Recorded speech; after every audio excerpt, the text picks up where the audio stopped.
Hi everyone, we are from Group 2 and today we like to talk a little bit about history of imaginary numbers.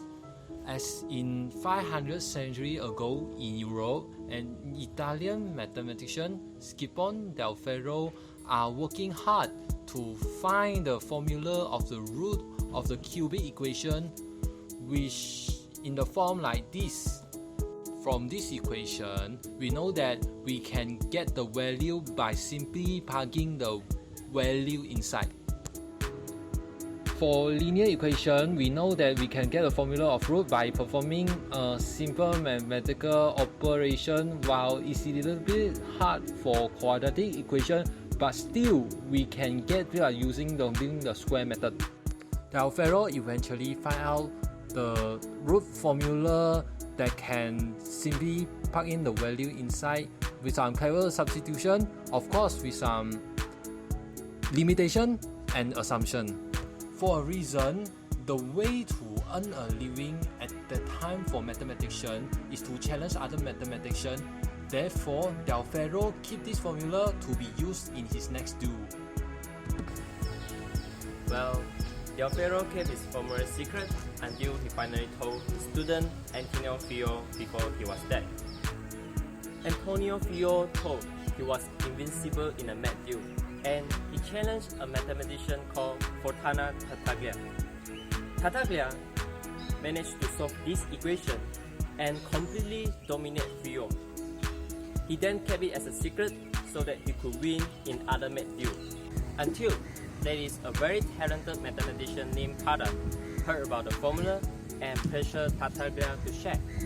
Tartaglia could tell him, but if only Cardan keep it as a secret. Fortunately, after Cardan came across the surviving work of Del Ferro, he figured that wasn't such a big secret, and he published the formula in his book called Ars Magna. Cardan went on to improve his formula, even making it worse for the cubics that included an x-squared term. However, along the way, Cardan came across a problem. In a slightly different version of the equation, written as x cubed equals to cx plus d, under certain value of c and d, the formula would break. Let's take a look at the equation of x cubed equals to 15x plus 4. When we substitute into Cardan's formula, we get a result that involves a square root of negative number. The square root of a negative number created enough of a problem to stop Cardan on his track. As we all know, square root gives us to find a number. For example, square root of 9 is 3 because 3 times 3 is 9. However, the square root of 9 is also negative 3 times negative 3. But what about the roots of a negative number? What is the square root of a negative 9? So we are stuck. Cardan was stuck too. He didn't know that any number that multiplied by themselves will result in a negative. Now, this certainly is not the first time the square root of a negative number has shown up.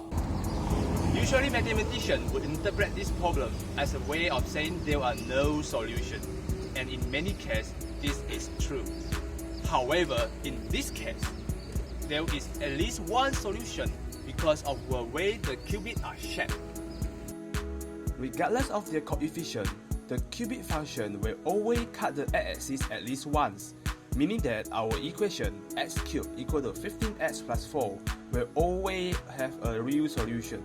When we try to solve the problem with the formula, we quickly arrive to a problem: the square root of the negative number. The way Cardan's formula was broken turned out to be incredibly important to mathematics and science, and that is what we will discuss in the next chapter.